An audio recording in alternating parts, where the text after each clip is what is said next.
this is really quite simple. This is about the carve-up of the planet between the three superpowers. So this is between China, Russia, and the US. This is not about regime change. This is about control of natural resources in a diminishing supply and demand market. This is all about control, and there's nothing that Trump could say to anyone. Our challenge in this country now is we've got a difficult pill to swallow. Who are we going to align to? And none of them are palatable options. The West has been deliberately destabilised by Russian and China influence around mass illegal immigration. So we are not in a position, Europe's not in a position to do anything. It's a complete and utter chaotic mess. So we are going to be forced into a bad dinner choice and take your pick. Yeah, I mean, I think immigration is a key issue behind all this. I just wonder to what extent also this is domestic American politics playing out here, because we know that the Venezuelans that I've met, and I met a lot of them when I covered the election last year of Donald Trump, in places like Florida, they absolutely hate Nicolas Maduro. They rightly say that he's run the country into the ground. This should be a wealthy country. It is not a wealthy country. Even the petrol prices in Caracas, are through the roof in a country that actually produces the stuff. I guess because of processing problems, refining problems, but. They'll be delighted. On the other hand, this could also trigger, a massive refugee crisis of Venezuelans heading out of the country if there's chaos. So, it's as we know, immigration is a tough one to deal with. Well, I'm certainly not on this radio station to defend Maduro. He's a complete car crash. Yeah. But there is a new world order, and we have to make a decision as to where we fit and who we align with. And that's a sad matter of fact. States should not do this. I wonder why Trump hasn't called out Putin in Ukraine, because he intended to do exactly this in Venezuela. And I think what he has done is regime change is contrary to all forms of international law, whether you think it exists or not, but it is contrary to law. Do you think states should never intervene in foreign conflicts or foreign states under any circumstances? I think the fundamental principle is a state should not contravene another state's sovereignty and intervene in their interior problems is pretty clear, yes. Okay. And the only time they should intervene is if it threatens their own sovereignty, another state's sovereignty, by armed response. So why did NATO attack Serbia? You all have to ask the people of NATO in that instance. Well, they did it to stop ethnic cleansing, didn't they? Are you saying you agree with ethnic cleansing? Hardly. What I'm saying is that is another example where maybe somebody shouldn't have intervened. And why, in that case, why is nobody intervening in Gaza? Yeah, but you see, the thing is, this is the where people pick and choose their interventions, like going to Woolworths. I mean, you either believe in this stuff or you don't. I mean, if you believe in international law... I do believe in international law. Ethnic cleansing is against international law. Genocide is against all those things. Okay. And if you are saying that... So, if you are saying that we attacked Serbia, or NATO attacked Serbia because of ethnic cleansing, why is nobody attacking Israel for ethnic cleansing? You're correct in picking and choosing, yes. Okay. But that's why some form of international law should exist. Okay, so Hannah, on this specific situation that we have in Venezuela and Iran, your thoughts? Okay, Venezuela.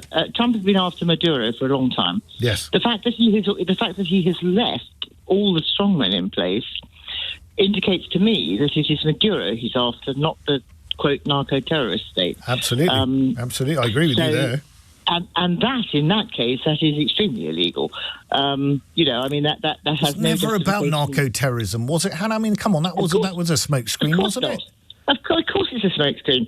But the point is that he's, shot himself in the foot slightly by only extracting Maduro, because it makes it absolutely clear that it was Maduro he was after, not the narco-terrorists. But what he wants is a pliant regime, doesn't he, in Venezuela, which is perfectly understandable because several states want pliant regimes close to them and where they have interests. I mean, there's nothing unusual about that.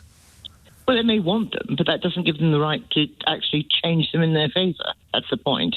And I think that, Trump's Trump's concentration and removal of his focus on Europe to the focus on, quote, Western Hemisphere.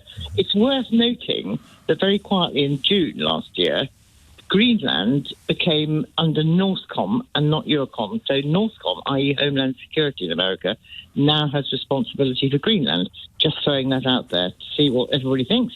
So I think that in Iran, the original CIA coup put the Shah in power. Yep. He was so repressive that there was a massive backlash. Absolutely. Massive backlash. Okay, lots of sanctions, all the rest of it. Iran had come to the nuclear table and was actually not increasing the potency of its uranium until Trump withdrew from the, I can't remember the name, the nuclear thing. Yes, the JCPOA. That's it, yeah. And when he withdrew from that, oversight stopped, and Iran then thought, well, okay then, and started increasing its nuclear production. But the imposition of the sanctions on Iran, because why withdraw from that? Because that was actually working, and the sanctions were being reduced, and Iranian people were happier.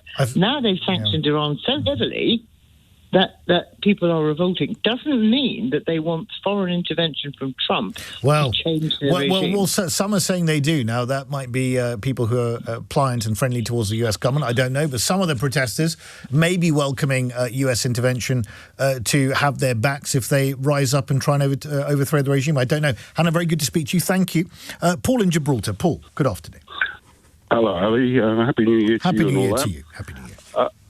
I'm not sure. I've just used Gemini to ask whether Maduro won the last election. It says 67% say that he lost by 67%. Yeah, well, that's what Donald Trump... Hang on a second, Paul. That's what Donald Trump would say about Biden's victory.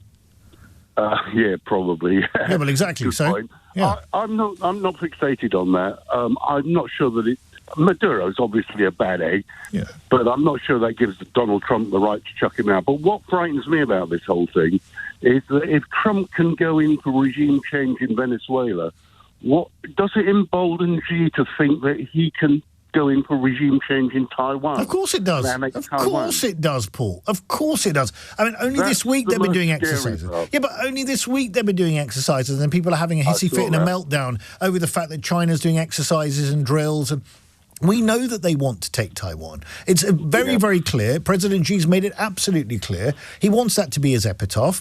I mean, we can expect that there'll be some intervention at some point. They're just timing and waiting for the right moment to do it. I mean, of course there will be at some point, surely. That's what worries me about it. If he's going to think to himself, or he's going to, if you can do Venezuela, I can do Taiwan. Yeah, and Putin can do Ukraine. Yeah. So then, on that basis, Paul... I think it raises the tension all round, doesn't it? Yeah, it does, but then doesn't it also raise the question for European leaders, which is to wake up and smell the coffee and to basically forget about relying on the US in any sort of meaningful way at all, and actually become self-sufficient? If you want to have a world based on international law, as Hannah was alluding to, then just go and team up with other states who share your values then. Yeah, I think Europe is still in denial about what's going on around the world, isn't it? It is in denial. Yes, the US hasn't exactly behaved brilliantly. But what about when Maduro was locking up political prisoners? You know, thousands of them in some cases, the leader of the opposition. I think it was 800 political prisoners that John Lee Anderson, who knows the country very well, talked about. Yeah, I mean, no one is describing Maduro as a gentle Democrat, that's for sure. Well, not just that, but he destroyed... I was there 10, 12 years ago, and they're still under Chavez. Yeah. You know, and then people were giving up babies for adoption. People were eating rotten food in the market. It's a basket case, yeah. It's a terrible country that's been run into the ground, yeah. It is. I mean, obviously, equally, my wife's Argentina, we spent a lot of time there. The risk is that Trump is trying to influence politics by throwing the money around at those countries he likes and then clearly trying to oust those he doesn't like. We don't necessarily want that. But let's be clear what the starting point is. Millions and millions of people, I think 8 million have left Venezuela. Yeah. Up to the middle of 2025. I've got friends who live in this country down the road from me who will not even go and see their families because they're scared they're going to get kidnapped at the airport. Because then when they say they're arriving, people will rob them. You drive from the city airport into the city centre in Caracas, miles and miles of shanty towns, and the risk is you get carjacked and killed. I mean, it is a very dangerous city. It's the one place I've been on business where I would not want to go back as long as I live. So I think we have to be very, very rose-tinted about how fantastic Maduro has been. It's not been great, and I don't think anyone is saying that, frankly. I mean, I think I just don't see that. The question, I guess, is now that Maduro has gone, do the guys who are really, in charge of cracking heads together, the hard guy, the hard men, as John Lee Anderson called them, and I can see, I think, some of them right now on Venezuelan television wearing their flak jackets and helmets, rather like Zelensky did after the Russian invasion, saying, we're still here, we're still in charge. What will they do? Will they try and consolidate whatever power they've got left? And will the Americans carry on bombing, or will Trump just lose interest as he often does? I'm from Sierra Leone. We are very happy that the president of Venezuela has been overthrown, because the similarities between Venezuela and Sierra Leone are striking. In 2023, the president at the moment stole the elections, and beside that, he is using the country to sell drugs. It's now a hub of transshipments in West Africa. So we have been comparing these two countries, Venezuela and Sierra Leone, for the past few months, because I'm also a journalist. I have my website, theorganizer.net, online. Okay, Abu, let me ask you a question. Sorry, just on this, the election was rigged or stolen or tampered with. I mean, on that basis, people around the world could have been supporting Donald Trump to rise up for the January 6th riots with all the people who went in there, saying that the 2020 election had been stolen for Donald Trump on that basis. Couldn't they? Yes, yes, of course. But in the Sierra Leone situation, the EU, the United Nations, the UK, they are all involved in investigating the 2023 elections. It's not only about the US. But the US, they are leading the investigation right now in Sierra Leone. And the people are hoping and praying that Donald Trump will do the same thing to remove the dictator. So Abu,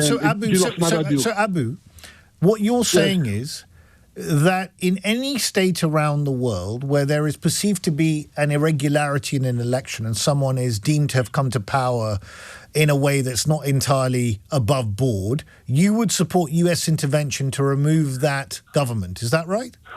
Yes, 100%. In any country in the world? Very important. In any country where they undermine democracy. Okay. In any country so on that basis, on that basis, Russia questions the whole background to Zelensky coming to power, doesn't he? Doesn't Putin? Yes. I think that's one of the reasons. Yes. So therefore, do you defend what's happening in terms of the invasion of Russia in Ukraine on that pretext? No, well, in Russia's case, it's different because Russia went and intervened in a democratic country. It is different. But if Ukraine was not democratic, hang on a second. You can't define democracy in the way you want to define it, right? You're either democratic or you're not. You can't just say, in some countries I'll accept the legitimacy or the supposed legitimacy of an election, in others I won't. I mean, how does that work? No, I'm not picking and choosing. Well, you are. What I'm saying, democracy is for the people. When the people go to the ballot and vote a government out, that government should go out. But if they persist, they use their military and police to stay in power, the superpowers, they have right to intervene and restore democracy because it's for the people. And that is what is happening in Sierra Leone. Okay, hang on a second. So you're saying superpowers have got a right to go and impose and intervene in other states to impose democracy. What do you do with a non-democratic state like China, which is an authoritarian regime? What about them? Because they're a superpower too.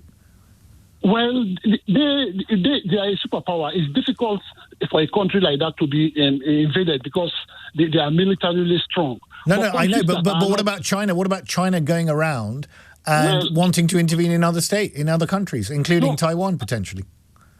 I know China. No. China is not democratic, so they don't have the right to do that. But okay, so your argument is, if a state is democratic, that gives them a right to go and intervene in any other state where it considers the elections to have taken place within that state to not have been conducted appropriately. Is that right? Yeah, definitely. That is the point I'm trying to issue. Because democracy is the best type of governance. It's for the people. So on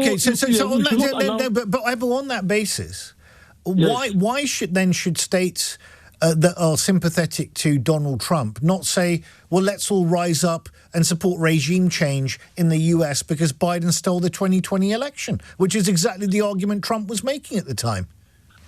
No, it takes one person to take the lead, and now Donald Trump has taken the lead. Hang on, but Abu, again, you're talking, but taking the lead. I mean, come on, Abu. I mean, what I'm saying is Donald Trump said. Let me just say something. Yeah, go on. Sierra Leone is a different situation because Sierra Leone underwent the same situation in 2023. The people voted against the dictator who is there. I understand what you're saying about Sierra Leone. Now it's there 2.5 years from now. But Abu, but the point I'm making is you're going down a very dangerous slope here. Because if you're saying that it's up to a superpower, in this case the US, to decide what's a legitimate election and what's not a legitimate election, some people would say on that basis, if Donald Trump had secured the states of other superpowers who believe that his own election was stolen from him in 2020 by Biden, that there would be an argument to go and enforce regime change in the US, which would be patently ridiculous, Abu. So I actually come from that part of the world. It was British Guyana when I was born. And in 1964, there was a left-wing government elected, which was usurped by the CIA. They created a coup, and as a result, there was a dictator put in who ruined the country. Hundreds of thousands of people left, and many of them were middle class. So the whole of civil society, it didn't collapse, but it was really reduced. And I think it's going to create a power vacuum in Venezuela, which God knows what's going to happen, because we don't know how popular Maduro is really. But if there are a lot of millions of Venezuelans who still prefer him to the Americans, there is going to be a terrible civil war, I think. And also, many of the problems in Venezuela are created by the sanctions. It's not just the incompetence of Maduro. It's actually U.S. sanctions, like in Iran, that are creating the problem. So I think this is a complete disaster, what he's done. One more point, sorry, Ali. The woman in waiting, the president in waiting, is a supporter of Trump. So it's clearly a move to put her into power. Obviously it is. I mean, that's just clear to anyone with half a brain cell to see. Exactly, that she's been making a lot of pro-US noises. This is Maria Corina Machado. And they want to see her potentially in power. I mean, that's obvious to anyone to see. It's about regime change. It's not about narco-trafficking, or at least not in large part about narco-trafficking. David, what precedent does it set? And do you think that the US should be going around toppling these kind of regimes, even in Iran, for example? Like you, Ali, I'm so skeptical. A rules-based order never existed. Of course really. It was all about power. It never existed.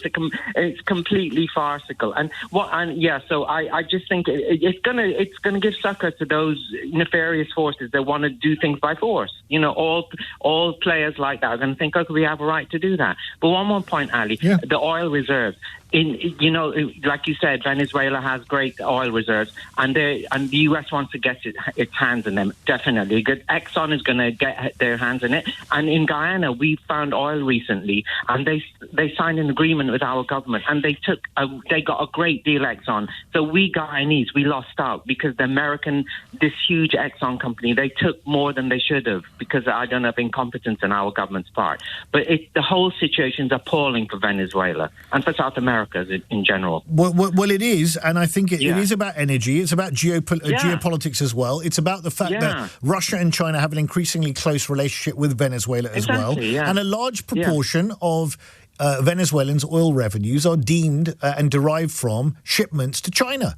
That's the thing. Yes, so exactly. the US wants to control what happens in its own backyard. It's exactly what the Monroe Doctrine was about in the early 19th century. It's exactly what he's doing here. It's nothing new. I mean, the people who have hissy fits about this stuff have got to go and read some history and look at how states act in their own backyard and in their own interest. I'm not defending it. I'm just saying this is a statement of fact, and anyone who's deluded by international law should really wake up and smell the coffee. David, thank you.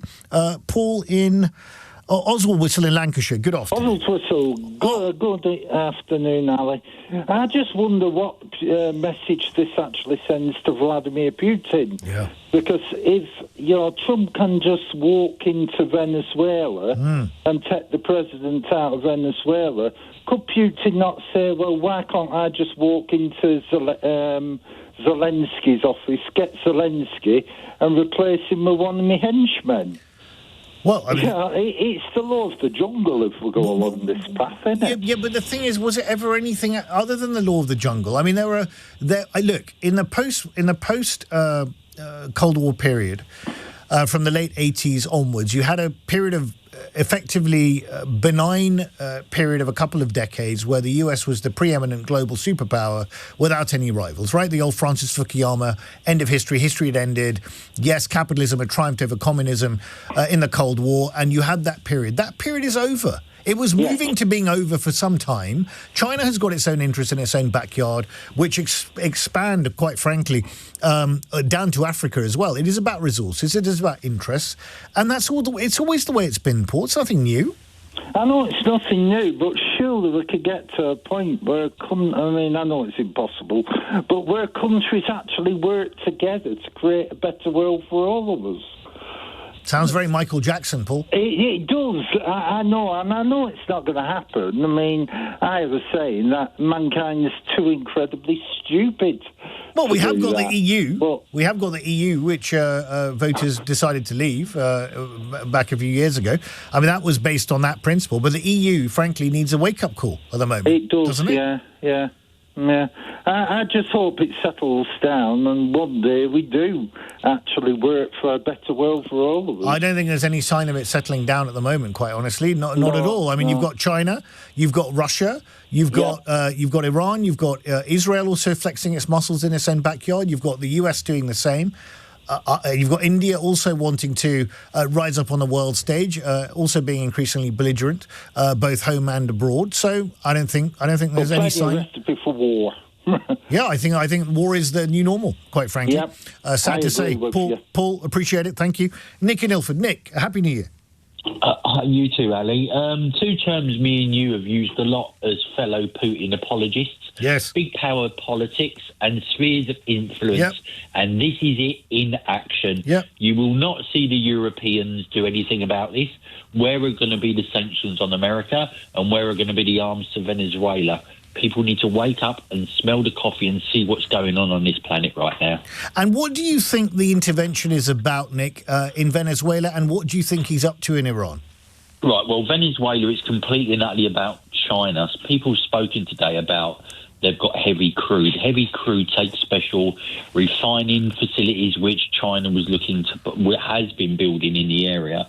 So it is about oil, but indirectly it's about the refining of oil. That's what I believe. Mm-hmm. With Iran, I think this is about Israel again, unfortunately. There's been press reports over the last day from Israel that Mossad are in Iran. I think this is a push by Israel to get, again, America involved in Iran, and that's what that threat was about. Well, it looks like they might be wanting regime change in Iran too, helped on by a certain number of their own people. The danger with all of this, Nick, is that we have seen regimes being toppled before many, many times, and it doesn't always end well. In fact, more often than not, it ends in disaster. Exactly. Look at Libya. Absolutely. I don't think this will end well. I think it will be a civil war.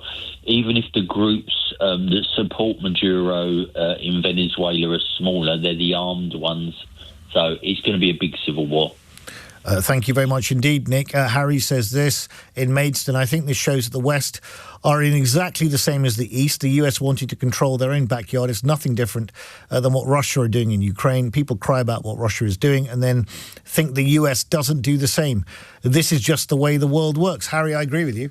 Some of us who have read and are steeped in realist foreign policy, a la Henry Kissinger, who's much maligned, would argue exactly the same. I mean, this is exactly what Nick was just talking about.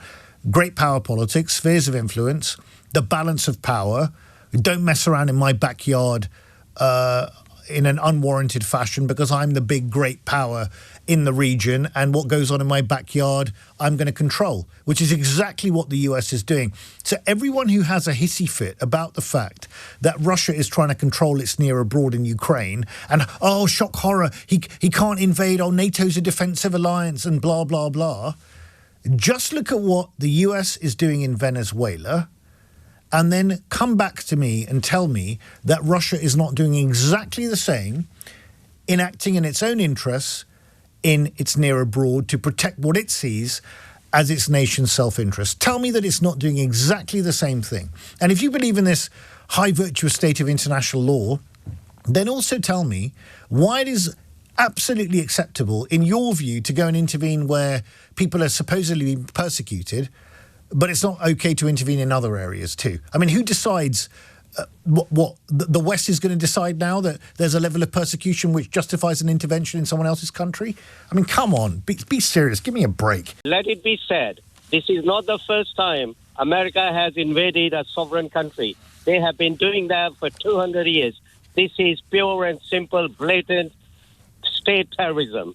All these Western leaders, so-called leaders of democratic European countries and so on, they are all so scared.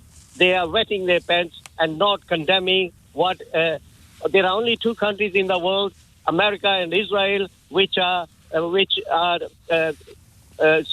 so responsible for state terrorism, invading, destroying, destabilizing, threatening all countries. I mean, what's happening? Well, the UK's played a part too in the removal of Saddam Hussein in Iraq. But this is state terrorism. They have destroyed every country they have invaded. They have destroyed their infrastructure and their culture. Everything they have destroyed. And they have left. The world is so dangerous because of American military intervention, invasions of how many countries? You know how many countries America has? Why the Western leaders, political leaders, are not condemning? Okay, Ahmed, I'll tell you why. I'll tell you why. You're saying that Western leaders are wetting their pants. It's an interesting metaphor. You could say that. Someone would use... someone might say they're defecating their pants for the simple reason that they don't have enough military might to stand on their own 2 feet. Now, but that doesn't make it right. That doesn't make it right. Wake up, come into the real world, man. Come on, be serious. Yeah, we are. Now time has come. Times is changing. Geopolitical diagram is changing. The only way it will change... hold on. America learns that better it is state terrorism what they're doing. Okay, hold on, Ahmed. The only way it's going to change is if countries, including those on the European continent, including the UK, actually massively increase defence spending to a level that is going to make the pipsqueak with the British and other electorates to stand on their own 2 feet militarily. In that sense, once that happens, in whenever that happens, 15 years' time, then one might be able to say to the US, we condemn you for this action. At the moment, they're going to say diddly squat because they know that the US provides a security umbrella which they're desperately trying to hold on to in relation to Russia, Ukraine, and it's not even working at the moment. But they certainly don't want to jeopardise it any more than it is. Ahmed, thank you. Mo in Birmingham, good afternoon. Hello, Ali. Thank you for taking my call. Pleasure. Go ahead. Realpolitik, in my opinion, works both ways. And I think from what has happened today, I completely condemn this sort of regime change at all, because I just see the scope of increased conflict occurring. You know, you mentioned Iran as being a potential new target. You know, Iran has circa 400 kilograms of highly enriched uranium that is unaccounted for. Their leadership is going to think that our only guarantee for survival is the nuclear bomb. And they'll cite Pakistan and North Korea of examples of where a smaller country has had a nuclear bomb and they have a degree of... But Mo, they'd do that anyway, wouldn't they? I mean, to argue, and I understand where you're going with it, and I think it's a seductive argument to say that they would want to have a nuclear weapon to protect themselves, but they could give that argument already on the fact that they want to protect themselves from an invasion from a foreign state or an attack from a foreign state, not just because they want to save their own skins as the regime, right? Yeah, but clearly, you know, if you have a mass proliferation of weapons I agree with you there. Yes, I agree. That increases the potential scope of instability. And if you're having inherently unstable countries in unstable arenas, the prospect of a miscalculation occurring, you know, let's that is true. Put it this way, Ali. Yeah, put it this way, Ali. In the conflict that we had between Israel and Iran in June, let's imagine Iran does have nuclear weapons. Now, when Iran launches its missiles in retaliation to an Israeli strike, how the hell, in a future situation where Iran could have a potential nuclear bomb, does Israel know that one of those missiles doesn't have a nuclear bomb and vice versa? Okay. Well, look, okay. The threat so the situation where, we have a miscalculation occurring, it could be Venezuela today, it could be another country tomorrow, and other countries around the world that do not wish to play a part in being part of this real big power sphere of influence situation is just going to take matters into its own hands. I get that point, and I think it's a very important point you make, because I do think that there is a massive risk of nuclear proliferation on the back of it. And frankly, if you're a tin pot dictator sitting somewhere and you're worried about your own position, the first thing you want to do is get nukes to protect yourself. Of course you do. I mean, it's quite rational. It's a rational thing to do. I mean, no one wants to see that happen, but it's perfectly rational if you're in that situation. I'll just make one more. I'll just make one more point, Ali. We need to be careful here in the UK when we stay silent to issues like regime change in a country in Venezuela. It is abundantly clear from that security paper that was released by the Americans a few weeks before Christmas that America wants to play an active role in dictating which type of parties come to power in Europe. Okay. That's very true. And yes, we don't does. want to be foisted with that type of situation where our democracy is subjugated by the whims of who sits in Washington. Well, I mean, I agree. The question is, what do we do about it, Mo? I don't have the answer, but that is the big question that should be on every European leader's mind, exactly the conundrum that you've outlined. I mean, if you don't want to be over a barrel, then you've got to be self-sufficient in all realms, not just economically, but also militarily, which the EU, including the UK, is patently not. Clearly. And, I think the British public needs to wake up and decide. We were anti the idea of being ruled from Brussels and Strasbourg. Are those same people, like Farage, and this needs to be, banged on week after week after Parliament comes back. We need to find out from the potential most likely PM of this country at the next election whether he is also willing to be subjugated and be patsy to the man in Washington. All right.